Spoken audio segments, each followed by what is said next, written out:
Hello hi buddies, welcome back to our channel bale buddies Telugu. ఇప్పుడు మనం love sea drama part 3కి వచ్చేసాం. Scene open చేయగానే rack secretary, నేను ఇప్పుడు చాలా చాలా బిజీగా ఉన్నాను పీవీ, నాకు అసలు ఫ్రీ టైం అనేదే లేదు.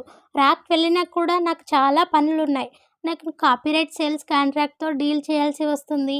అలాగే ఇంకో 2 నావెల్స్ ఉన్నాయి, ఇంగ్లీష్లో ట్రాన్స్లేట్ చేయాల్సి ఉంది. ఏ అలా చేయొద్దు మూక్ అని చెప్పి తనకు తానే చెప్పుకుంటూ నేను ఇలా హై పిచ్‌లో వాయిస్‌తో చెప్తే పీవీ అస్సలు నమ్మదు. ఇలా మాట్లాడుకుంటూ ఒక లిస్ట్ తయారు చేసుకొని ప్రాక్టీస్ చేస్తూ ఉంటుంది. నీకు దమ్ముంటే ఇప్పుడు కాల్ చేయి పీవీ, నేను నా స్పీచ్‌ని 2 డేస్ నుంచి ప్రాక్టీస్ చేస్తున్నా అని అంటుంది. అప్పుడే కాల్ వస్తుంది. టెన్షన్‌గా కాల్ లిఫ్ట్ చేసి లిస్ట్ అంతా ఒకసారి చూసుకుంటూ తనేం అడుగుతుందా అని చెప్పి వెతుక్కుంటూ ఉంటుంది. అప్పుడు తను నా రూమ్‌లో బల్బ్ ఎగిరిపోయింది అని చెప్తుంది.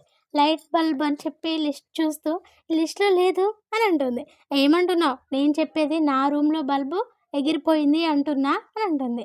అవునా? అయితే నన్నేం చేయమంటారు అనగానే నువ్వొచ్చి చేంజ్ చేయాలి అని చెప్తుంది. హా!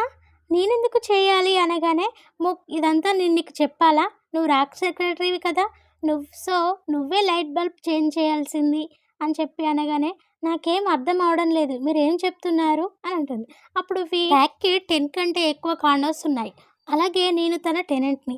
సో, నువ్వు తన సెక్రటరీవి కాబట్టి తనకు బదులు అవంతా నువ్వే హ్యాండిల్ చేయాల్సి ఉంటుంది. సో, ఇది నీ డ్యూటీ. ఏదైనా రూమ్‌లో ఏదైనా ప్రాబ్లమ్స్ వస్తే నువ్వే చూసుకోవాలి అనగానే, కానీ నేను అనేలోపే నేను నీకు మళ్ళీ చెప్తున్నా. నా రూమ్‌లో బల్బ్ ఎగిరిపోయింది. అలాగే నా రూమ్ చీకటిగా ఉంటే నాకు నచ్చదు. సో, నేను నీకు 2 డేస్ టైం ఇస్తున్నాను. టైం చూసుకొని వచ్చి బల్బ్ చేంజ్ చేయడానికి రా అని చెప్పి కాల్ కట్ చేస్తుంది. ఇక్కడ హలో పీవీ, హలో పీవీ అని చెప్పి అంటూనే ఉంటుంది.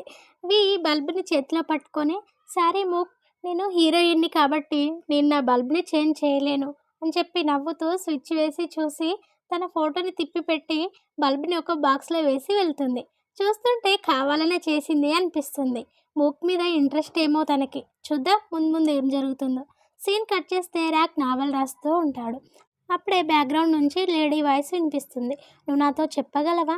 నువ్వెందుకని లవ్ సీన్ రాసేటప్పుడు వేరే వాళ్ళతో సెక్స్ చేయాల్సి వస్తుంది అని అడుగుతుంది. దానికి ర్యాక్ అది నాకు తెలుసు అనగానే, సో నువ్వు చెప్పేది నువ్వు ఇలానే చేస్తూ ఉంటావా? సెక్స్ కోసం రాయాలంటే సెక్స్ చేయాల్సిందేనా? సరే మరి ఎవరినైనా వెతుక్కో. లవ్ కోసం రాయాలంటే ఎవరో ఒకరు లవర్ ఉండాలి కదా! అని చెప్పి మాటలు గుర్తు చేసుకొని టైప్ చేసిన దాన్ని డిలీట్ చేసి వర్క్‌ని ఆపేసి ఇవి మళ్ళీ అవే సీన్స్ అని అనుకుంటాడు. ఇక్కడ చూస్తే బయటికి వచ్చి కూర్చొని తన చెయ్యిని చూసుకుంటూ ర్యాక్ చెయ్యి పట్టుకున్నది గుర్తు చేసుకొని హ్యాపీగా ఫీల్ అయిపోతూ ఉంటాడు. సీన్ కట్ చేస్తే మార్నింగ్ అవుతుంది. ర్యాక్ నావెల్ రాస్తూ ఉంటాడు. ఎంత పిలిచినా పట్టించుకోకుండా తన పని తను చేసుకుంటూ ఉంటాడు. దాంతో పైకి లేచి ర్యాక్ దగ్గరికి వెళ్ళి తను రాసేది చదువుతూ ఇదేనా లవ్ అంటే, లేదా ఫిలాసఫీనా అని చెప్పి అడగగానే ర్యాక్ నేను వర్క్ చేస్తున్నా అని అంటాడు. దగ్గరగా వచ్చి కళ్ళలో కళ్ళు పెట్టి చూస్తూ ల్యాప్టాప్ని క్లోజ్ చేసేస్తాడు. అప్పుడు ర్యాక్ హే నా వర్క్ అని అంటాడు.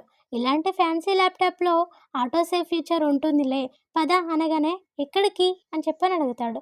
నీకు ఇప్పుడు బ్రేక్ కావాలి, నేను నీకు మంచి స్టఫ్ చూపిస్తాను పద అంటూ లాక్కెళ్తాడు. బోట్లో వెళ్తుంటే ర్యాక్ హ్యాపీగా అటు ఇటు తిరుగుతూ చూస్తూ ఎంజాయ్ చేస్తూ ఉంటాడు.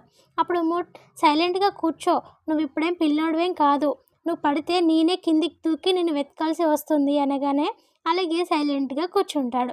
అక్కడున్న బ్రీజ్ని హ్యాపీగా ఎంజాయ్ చేస్తూ ఉండగా నుంచి కాల్ వస్తుంది.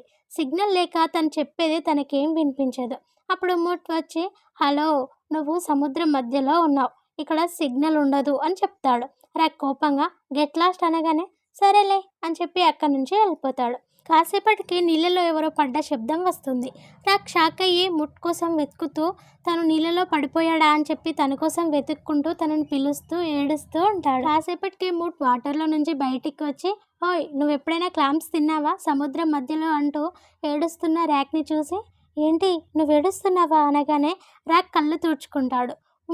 నువ్వు ఫోన్ మాట్లాడుతున్నావు, నిన్ను ఇబ్బంది పెట్టడం ఎందుకని చెప్పలేదు, నన్ను క్షమించు, నాకు మేనర్స్ లేవు అని అంటాడు. అయినా కూడా ర్యాక్ సైలెంట్గా ఉండడంతో నేను బాగానే ఉన్నాను చూడు, నువ్వు నన్ను చూడు, నేనంతా బాగానే ఉన్నాను అని చెప్పగానే కోపంగా చూస్తాడు. నన్ను క్షమించండి ర్యాక్ గారు, ప్లీజ్ ఏడవకండి అంటూ కన్నీళ్ళు తుడవడానికి వస్తాడు. ర్యాక్ చేయి తీసేసి నువ్వు వాటర్లో పడిపోయావు అనుకున్నాను, నువ్వు పైకి రాలేవేమో అనుకున్నాను. నువ్వు చనిపోయావనుకున్నాను. నాతో ఇలా ఆడుకోవడం నీకు సరదాగా ఉందా? నేను నిన్ను ఎంత ద్వేషించినా కూడా నువ్విలా చనిపోవడం చూడాలి అనుకోలేదు. నీకు నన్ను హార్ట్ అటాక్‌తో చావడం చూడాలని ఉందా? అని అంటూ తిడుతూ ఉంటాడు. వెంటనే ర్యాక్‌ని హగ్ చేసుకొని నన్ను క్షమించు ర్యాక్. ఇదంతా నా తప్పే అంటూ ఉంటాడు. ర్యాక్ ఏడుస్తూ నన్నొదిలేయి, నన్నొదిలేయి అని అంటూ ఉంటాడు. మెల్లిగా ర్యాక్‌ని కిస్ చేసి కళ్ళలోకి చూస్తూ ప్లీజ్ నన్ను క్షమించు అంటూ మళ్ళీ దగ్గరికి తీసుకుంటాడు. సీన్ కట్ చేస్తే ర్యాక్ బోట్ మీద కూర్చొని ఉంటాడు. కర్చీఫ్ తీసుకొని వచ్చి ఇదిగో తీసుకో, ఏడ్చి ఏడ్చి నీ కళ్ళు ఉబ్బిపోయా అని అంటాడు. ర్యాక్ కోపంగా నేనేం దీన్ని అడగలేదు అని అంటాడు. లేదు నువ్వు అడగలేదు, ఇందాక నువ్వు ఏడవనట్టుగానే అని అంటాడు. అలా అనగానే ర్యాక్ మొహం అటు తిప్పుకుంటాడు. పైకి లేచి షర్ట్ తీసేస్తూ ఉంటాడు. ర్యాక్ అది చూసి హే నువ్వెందుకు షర్ట్ తీసేస్తున్నావు అని అంటాడు. ఎందుకంటే ఇది తడిగా ఉంది అని చెప్పి నవ్వుతూ తీయకుండా ఉంటాడు. నిన్ను ఎవరు వాటర్లో దూకమని చెప్పారు అనగానే నవ్వుతూ నేను నీకు చెప్పాను కదా, నీకు మంచి స్టఫ్ చూపిస్తాను అనగానే ర్యాక్ ముట్ని చూస్తాడు. ఇది కూడా మంచి స్టఫే, కానీ నేను క్లామ్స్ గురించి మాట్లాడుతున్నాను. నీకు ఏది కావాలి అని చెప్పని అడుగుతాడు. కానీ ర్యాక్ సైలెంట్గా ఉండడంతో నీకు ఏది కావాలో నేను గెస్ చేయనా అనగానే నువ్వు ఎక్కువగా ఊహించుకుంటున్నావు, నువ్వు చాలా కామాంధుడివి అని అంటాడు. ఆహా, కామాంధుడు ఇంత హ్యాండ్సమ్గా ఉండడు అనగానే నీకన్నా నేనే హ్యాండ్సమ్గా ఉంటాను అని అంటాడు. అవును, నేను దాంతో ఏం ఆర్గ్యూ చెయ్యనులే. సో నీకేది తినాలని ఉంది అని చెప్పని అడుగుతాడు. ర్యాక్ సిగ్గుపడగానే నవ్వుతూ చూస్తూ ఉంటాడు. సీన్ కట్ చేస్తే ఒక స్పెషల్ క్లిప్ చూపిస్తారు. ర్యాక్ షర్ట్ తీసేస్తూ నీకు చూపిస్తాను అంటూ ఎక్స్‌పోజ్ చేసేది కల్లోకి వచ్చి నిద్రలో నుంచి సడన్‌గా లేచి అవును నాకు చూడాలని ఉంది అని అంటాడు. ఇంతటితో ఎపిసోడ్‌ని ఎండ్ చేస్తారు. ఆల్రైట్ గైస్, ఈ ఎపిసోడ్ మీకు ఎలా అనిపించిందో కామెంట్ చేయండి. నెక్స్ట్ ఎపిసోడ్ కోసం నెక్స్ట్ సండే వరకు వెయిట్ చేయాల్సింది. Okay guys, take care, see